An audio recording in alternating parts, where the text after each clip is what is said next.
pecah telur di hari itu langsung ya Mas. Itu ada kepikiran nggak mungkin itu bukan manusia tuh, malaikat atau Nggak tahu saya. memberikan ya lu Bisa jadi. takdirmu takdirmu besok ini suramnya kayak gini.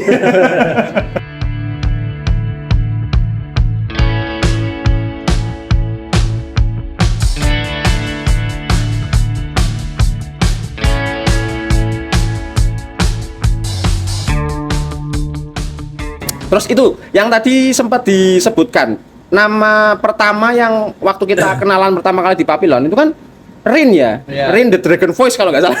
Apa Rin apa tadi? Iya. Rin apa ya? Dan iya ini bener Dragon Voice. Iya kan? Si Rin Ah, Amami itu kan? Dari situ kan? Iya, dari situ. Itu awalnya kenapa itu Ya, namanya? saya nggak tahu aja maksudnya waktu itu kan kamu namanya siapa? Anang Setiawan gitu kan. Nama saya kan apa Anang itu? Setiawan. Langsung dari wah cari nama ini dong, cari Nama wibu. nickname apa nih? Karena saya orang desa ya jadi nggak paham bahasa-bahasa. Oh, nggak tahu nickname itu apa gitu. Nggak tahu nickname itu apa ya? Nickname tuh kayak nama panggilan tapi yang bukan nama asli gitu. Julukan-julukan lah ya, nickname. Oh iya iya iya. Oh gitu. Terus akhirnya dikasih contoh ini namanya nickname-nya Setsuna, ini siapa, ini Nami, ini siapa gitu-gitulah. Jepangan gitu. lah. Kalau kamu bingung nyari aja dari tokoh-tokoh komik yang kamu sukain nah gitu. Akhirnya kan waktu itu saya terkesan dengan Dragon Voice itu waktu masih sekolah gitu. Ya udah yang keinget itu saya sebut itu aja Rin gitu. Oh. Ya udah itu akhirnya. Tak kira Rin ingat ya? nama istrinya. Ada istrinya? Rini. Ya Rini namanya. Padahal kan itu norak ya, orang kok pakai nama-nama Jepang itu Rin, Riku Rahdan itu apa sih itu? Nggak jelas. Emang itu. Riku Raden artinya apa? Nggak tahu. Itu nek Riku Rahdan itu akronim. Kan tahu toh I am Lord Voldemort. Itu kan sebenarnya dari nama Tom Marvolo Riddle. Nanti diacak-acak disusun ulang kan jadinya I gitu. am Lord Voldemort. Nah, itu juga nama saya asli diacak-acak terus Dibentuk lagi. bentuk ulang jadinya Riku Rahdan. Berarti setelah dapat job inking waktu itu ya, mengerjakan komik If, akhirnya pindah ke Semarang. Ya, Sudah menetap di Semarang itu ya waktu itu ya. Langsung di studio itu Mas Alfa atau langsung di kontrak tempatnya dulu? Mas enggak waktu itu jadi ya karena aku nggak tahu ya tapi Mas Alfa waktu itu nawarin kamu datang aja ke studio nanti makan sambilnya tak tanggung kamu nyiapin aja ininya apa Tapi nggak namanya dibayar ya, nanti cuman makan ya waktu itu nggak Nggak langsung bayar ya. Tapi itu kamu bayar.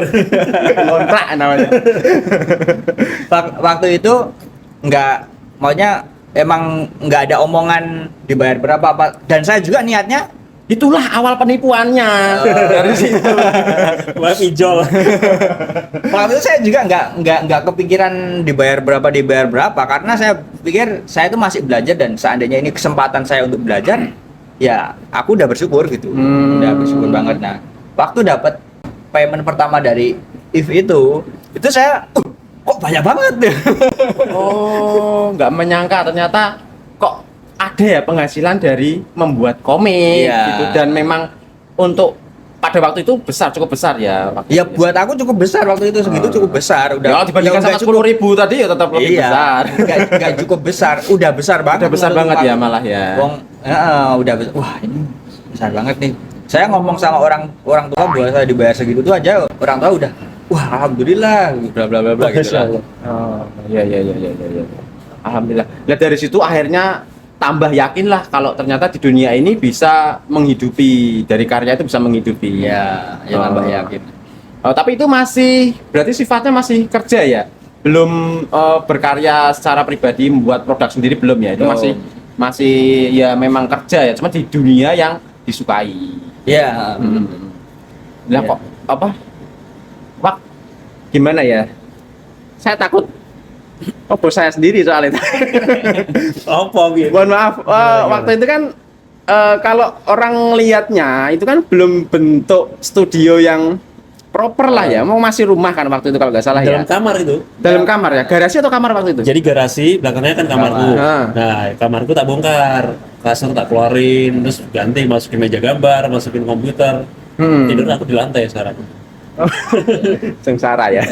Lah kok bisa percaya sama studio ini bisa menghidupi? Mungkin kan kalau bayaran pertama ya kalau waktu itu ada project ke depan apakah bisa sustain? Lah itu kok bisa percaya sama Mas Alfa? Ya karena waktu itu kan mungkin pemikiran itu adalah bukan orang dewasa. Waktu itu kan saya masih baru aja lulus sekolah. Mungkin umur masih 20 21 lah ya. Jadi belum ada pikiran yang wah ini bisa sustain apa enggak ini. Nggak ada yang kayak gitu. Jadi pikiran saya itu ya wah ini ngerjain ini dapat payment dari ini gitu. Dan ada jalan ke sana gitu. Yang saya lihat itunya gitu. Semangatnya belajar berarti ya. Iya. Waktu itu oh ada kesempatan ini ya diambil aja dulu. Toh ada bayarannya juga gitu ya. Sampai akhirnya menggulung terus sampai kemudian nama Papilon menjadi apa ya? PT ya waktu itu ya. Belum sampai itu. Dijadiin CV terus akhirnya Mas Rin sendiri masuk jadi founder juga. Waktu itu pertimbangannya Mas Alfa gimana? Kok Ya merekrut Mas Rin sebagai founder juga? ya kalau aku sih lihat motivasinya dia kuat, terus apa skillnya juga semakin lama semakin naik. Jadi ini bagus banget nih untuk apa ya istilah menambah kekuatan dari studio gitu. Jadi cara-caranya kan Rin sebagai koloris kan, aku kalau ngasih line up ke dia itu udah percaya lah. Tinggal ini referensinya ini, ya udah dia jalan lah. Dia jalan langsung oh iya memang benar bisa gitu. Jadi kayak apa namanya udah bisa kayak autopilot tuh untuk apa kerja tim udah menguasai bidangnya gitu. Ya udah akhirnya untuk memperkuat itu ya kita bareng yuk untuk berbadan hukum kita jadikan founder. Kita jadi founder. Waktu itu awal-awal foundernya siapa aja Mas? Kayaknya ya, Awal 5 atau berapa? Awal dulu. Awal Papilon dulu ya ada 5 orang, ada aku, Mas Cahyo, kemudian Ade Tiar, terus Adit sama Mas Fajar. Oh itu ya sekarang Itu awal dulu. Beberapa Ya sudah membuat terjadi sendiri. beberapa pergeseran yang akhirnya sekarang tinggal 3. Semoga yang ini diberikan berkah, Amin. lancar terus, Amin. bisa langgeng terus ya. Insya Allah amin. Meskipun misalkan nanti pecahnya tetap menjadi sesuatu yang baik dan bisa kerjasama terus, tetap tidak memutus silaturahmi. Kalau Mas Rin sendiri waktu di Papilon kan mendapatkan kesempatan belajar di Jakarta sini kayaknya ya, di apa belajar koloris Di Malang. di Malang. Iya. Oh Di itu tempatnya waktu itu sama siapa? Mas Anto Admira Wijaya. Admira Wijaya. Oh waktu itu kan sudah jadi nama besar itu ya. Iya. Waktu itu ada koneksi sama Mas Alfa atau gimana? Atau Mas Rin sendiri yang Enggak, daftar ke sana? waktu itu sebenarnya kan Mas Alfa mau nyuruh saya belajar di Stellar ya, Mas Ani ya waktu itu.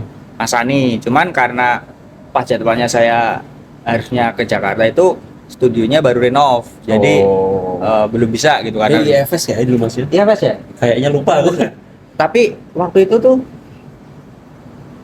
Mas apa namanya? Mas Anto tuh kan Udah di Malang. Udah di Malang. Udah di Malang. ya intinya itulah. Aku juga lupa masih IFS apa udah Stellar, tapi intinya mau disuruh ke sini ke Mas Ani, cuman karena ada halangan itu akhirnya Mas Alfa coba ngontak Mas Anto, Mas Anto yang di Malang itu ternyata bisa. Nah akhirnya saya ke sana ke Mas Anto itu, ke sana 2 bulan saya belajar di sana 2 bulan. Ya banyak ilmu juga yang didapat, terus apa namanya, terutama kayak trik-trik gitulah. Karena untuk belajar intensif tuh 2 bulan itu sangat pendek ya, Pak. Ya, Sangat pendek sekali. Jadi banyak trik-trik kayak grading gitu-gitu yang dipelajari di situ. Terus ya itulah sama waktu itu tuh sebenarnya di sana juga dikasih kayak semacam dikasih drill, tapi kerjaan justru bantuin juga kerjaan Mas Anto beberapa lah, nggak banyak, beberapa itu fondasi gitu. Nah itu juga insight-nya lumayan. Jadi ketika saya datang ke studio Mas Anto itu saya ngeliatin Mas Anto gambar warna itu gimana, itu saya ngerjain bener-bener di belakang dia ngeliatin, terus saya ngeliatin di sini nggak apa Mas, nggak apa-apa santai aja, saya liatin terus tuh. Yang lain kan anggota studionya Mas Anto di sana juga pada ngerjain tuh, saya ngeliatin Mas Anto aja ngerjain, gimana sih caranya ngerjain gitu. Selama 2 bulan ya diikuti kamar mandi. Ayo Mas Anto. Diliatin aja. Mas Anto. Disapa dulu. Banyak insight-insight yang didapatkan dari Mas Anto kan itu memang sudah jadi nama besar waktu itu ya. Sekarang apalagi? Insight-insight itu akhirnya dibawa ke Papillon waktu itu. Akhirnya Papillon jadi punya satu koloris yang menimba ilmu dari Mas Anto Garang itu ya berarti ya. Oh, oke.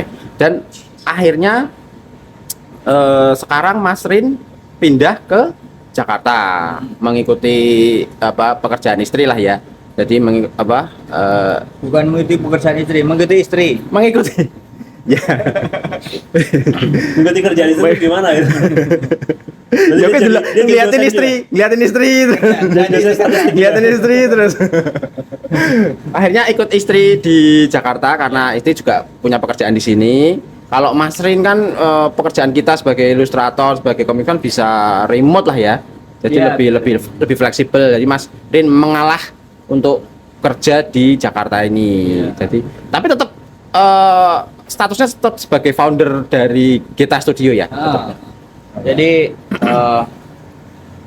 saya tuh di sini kan awalnya kan nikah sama istri, terus istri kerja di, sebenarnya dari sebelum nikah istri udah di Jakarta itu udah lama, udah sejak kuliah gitu. Udah sejak kuliah terus kerja juga di Jakarta karena dia nggak bisa pindah kan, nggak bisa pindah seenaknya gitu kan. Jadi ya udahlah, karena aku kerjanya bisa di mana aja, bisa remote dan sebagainya, ya udah aku yang ke Jakarta nggak apa-apa gitu. Ya ke Jakarta. Terus kalau di Geta Studio sendiri saya tetap sebagai founder, masih sebagai founder, tapi enggak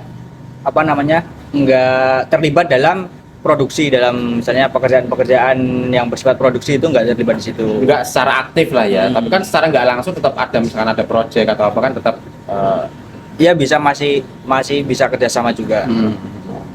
Lah, waktu di sini Mas, adaptasinya gimana Mas? Dulu kan di Semarang kayak slow, gimana Iya, sekarang? bener. Kalau di Semarang itu, apalagi kan saya asalnya kan Temanggung tuh. Temanggung. Dan terus ya. Itu. Jangan dilanjutkan. Jangan dilanjutkan. Dur. Udah, jangan ikut-ikut nanti kalau kita bisa di-ban nanti. Nah, itu di sana kan adem, di Temanggung tuh adem, terus apalagi di desa santai banget, slow banget gitu. Di Semarang juga walaupun kota nggak sekencang di Jakarta lah. Begitu ke Jakarta itu bener-bener atmosfernya itu beda banget gitu. Banyak sumpah serapah sisinya.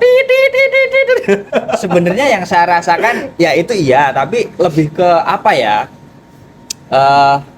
Semua hal itu tuh terutama yang saya rasakan itu secara finansial, secara materi itu bener-bener kerasa banget bahwa di Jakarta itu lebih menuntut lah, lebih menuntut ketimbang di kota-kota lain. Pressure-nya? Pressure-nya juga gitu.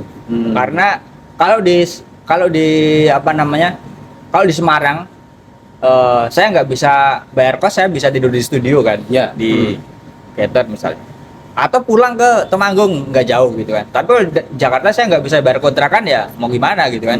Nah, jadi ya harus bener-bener, itu tuntutannya bener-bener luar biasa. Dan ya, dari situ berusaha mempelajari bagaimana caranya untuk bisa bertahan hidup di Jakarta, bisa beradaptasi dan lain sebagainya. Akhirnya belajar financial planning gitu-gitulah, untuk bisa mengatur keuangan yang masih ya so-so lah. Masih berjuang, masih struggle banget gitu. Jadi bagaimana caranya biar bisa tetap survive di Jakarta sampai ya berharapnya suatu ketika nanti bisa pulang kampung dengan nyaman gitu. Tapi ikut berkomunitas juga nggak di sini? Ada komunitas kan banyak tuh di sini. Sebenarnya ya, cuman karena pekerjaan itu datanya semuanya dari internet gitu. Jadi saya nggak ada, makanya nggak ada channel untuk untuk ketemuan sama siapa secara langsung, itu nggak ada, karena semuanya ketemunya di internet gitu. Sebenarnya ada juga artis yang kerjasama sama saya, kadang juga ketemuan beberapa kali berapa kali? Sekali apa 2 kali ketemuan Nggak sama sering ya beliau. berarti ya, nggak terlalu sering ketemu. Diminta juga ngajarin timnya gitu, ngajarin Oh. coloring timnya gitu. Nah, Berarti ya artinya kalau sampai nggak sering keluar rumah, nggak sering ketemu orang, artinya kerjaannya banyak guys. Alhamdulillah guys. Tapi memang kalau saya lihat kemampuan coloringnya memang ya di atas rata-rata sih kalau Mas Rin, karena juga pertama dari pengalaman dan jam terbangnya memang sudah tinggi, sudah pernah belajar sama tokoh-tokoh besar lah ya di bidang. Katanya ada project-project Marvel dan DC yang masuk ke Mas Rin juga itu dari teman-teman, nggak perlu sebutkan namanya nggak apa-apa, misalkan dari teman-teman akhirnya ngesub sama Mas Rin gitu, ada ya kayaknya ya. kalau Marvel DC-nya itu kan benar, saya tanggapin dari di atas rata-rata tadi. Sebenarnya kan Oke. masalah di atas rata-rata apa itu kan levelnya macam-macam ya. Nah, kalau di level pekerjaan-pekerjaan yang saya kerjakan itu saya sebenarnya nggak di atas rata-rata. Sebenarnya saya itu masih ya mediocre lah, bisa dibilang mediocre. Cuman Segitu tuh masih mediocre ya? iya kalau di level pekerjaan-pekerjaan yang saya kerjakan. Oh, Tapi apalagi kalau saya ya mungkin Di atas rata-rata kamu lah. di atas gitu lah. jauh. Nah, kalau dari yang Marvel DC tadi, sebenarnya itu dari teman-teman yang maunya artis-artis Indonesia yang dapat kerjaan dari Marvel DC, mereka butuh bantuan, butuh bantu karena mungkin mereka overload pekerjaan terlalu banyak kalau di under sendiri nggak selesai dan lain sebagainya. Akhirnya saya diperbantukan untuk ngerjain beberapa part dari pekerjaan mereka gitu. Kayak background misalnya gitu, kayak rendering misalnya gitu. Kadang ada juga yang minta di coloring gitu, tapi tetap mereka melakukan editing dan sentuhan terakhir gitu. Saya cuman bikin apa namanya kayak semacam fondasinya, terus mereka kasih sentuhan terakhir. Tapi tetap saja kalau sampai dipercaya sama teman-teman kita yang dapat kerjaan dari Marvel di situ, harus ada standar tertentu kan, nggak mungkin orang-orang berdasarkan hanya kenal aja terus dikasih kerjaan kan nggak mungkin kan. Ya. Pasti ada standar kemampuan tertentu lah yang mereka tetapkan itu yang bisa mendapatkan pekerjaan ini gitu kan ya. Itu kan dan itu di Papillon sendiri, pelatihan dari Mas Alfa, pelatihan dari teman-teman yang lain itu juga menjadi apa ya, salah satu nilai tambah dari Mas Rin itu kan akhirnya sampai mendapat kerjaan pastinya seperti ini, ya. gitu ya. Ya sebenarnya kalau dari Mas Alfa, dari Mas Handri dan dari teman-teman Papillon yang lain dulu itu tuh nggak cuman dari sisi Artnya skill saja, skill menggambar, tapi dari berbagai macam hal gitu, dari apa namanya jaringan, terus dari bagaimana mengatasi deadline kalau sedang banyak dan sebagainya. Itu tuh sebenarnya insight dari mereka juga sangat berguna sekali gitu, kayak gitu sih. Oh ya, ini pertanyaan terakhir. Nanti kalau Mas Alfa masih ada pertanyaan silahkan dilanjutkan. Kalau dari saya kemarin kayaknya kalau nggak salah saya pernah lihat di sosial medianya Mas Anang nih ya, ada memamerkan karakter desain School Boys. Itu apakah akan jadi project pribadi ke depan untuk membuat komik itu, atau sudah proses dan prosesnya sampai mana itu? Oh ya. Nah, kalau ini sebenarnya kan kalau ngomongin passion ya, kalau ngomongin passion, hal yang saya lakukan selama ini itu tuh sebenarnya untuk bertahan hidup gitu. Passion saya itu sebenarnya pengen bikin komik gitu, pengen komik sendiri, pengen bikin cerita sendiri, terbitin gitu. Itu kan pikiran saya dari dulu waktu saya masih sekolah, masih STM itu, terus Dan sampai terjun di sekarang masih dunia tetap komik ada ya, itu masih tertidur gitu, masih hidup tapi tertidur dia. Nah, kalau beberapa mungkin setahun yang lalu saya sering bikin gambar-gambar itu, bikin gambar-gambar dari karakter-karakter School Boys, terus ada scene tertentu saya bikin gitu. Nah, itu sebenarnya salah satu usaha saya untuk menghidupkan itu lagi gitu, biar nggak bener-bener tidurnya itu nggak terlalu lama gitu. Kadang mungkin ngelilir lah nek wong Jawa ngomong. Nah kayak gitu. Nah, itu tetap saya simpan, nanti kalau kondisi, keadaan, keuangan dan sebagainya udah memungkinkan, saya akan coba bikin kayak gitu ya. Kedepannya tetap akan dibuat lah ya. Ya. Itu ya. Cetak atau digital? Belum tahu. Tapi yang paling memungkinkan tuh rencananya pengennya itu saya terbitkan di webtoon kanvas mungkin ya. Kayak gitu. Kalau memungkinkan lagi saya bikin cetaknya. Oh gitu. Oke. Mas apa? Ada yang mau tanyakan? Cukup? Oke. Makasih banget Mas Rin sudah mau merelakan waktunya untuk datang kemari jauh-jauh. Kalau di sini tinggalnya di daerah mana? Dekat sini atau? Di Jakarta Timur. Jakarta Timur. Lumayan jauh. Daerah itu. Otista. Otista. Oh, berapa menit kalau dari sini? Mungkin cuma setengah jam. Setengah Kalau jam? lancar ya, makanya nggak macet ya. Kalau pas nggak macet setengah jam. Oh ya. Makasih banget sudah mau hadir, mau ngobrol-ngobrol sama kita. Kita juga tadi ngobrol-ngobrol sebelum take pelepas rindu lah kawan ya. Kan sudah lama juga nggak ketemu. Terakhir ke Semarang juga kayaknya tahun kemarin ya? Terakhir ke 2024 Semarang. kayaknya. Terakhir ke Semarang itu waktu puasa ya, Mas. Oh puasa ke sini oh ya? Puasa iya, puasa iya, itu iya. saya pulang kampung itu mampir ke Semarang, ya kan? Pulang kampung mampir ke Semarang itu udah mendekati Lebaran sih. Ya. Oke, terima kasih sekali lagi. Ya, terima kasih juga buat teman-teman yang sudah menonton sampai akhir. Jangan lupa like, comment, share, dan subscribe. Terima kasih. Sampai jumpa lagi di konten berikutnya.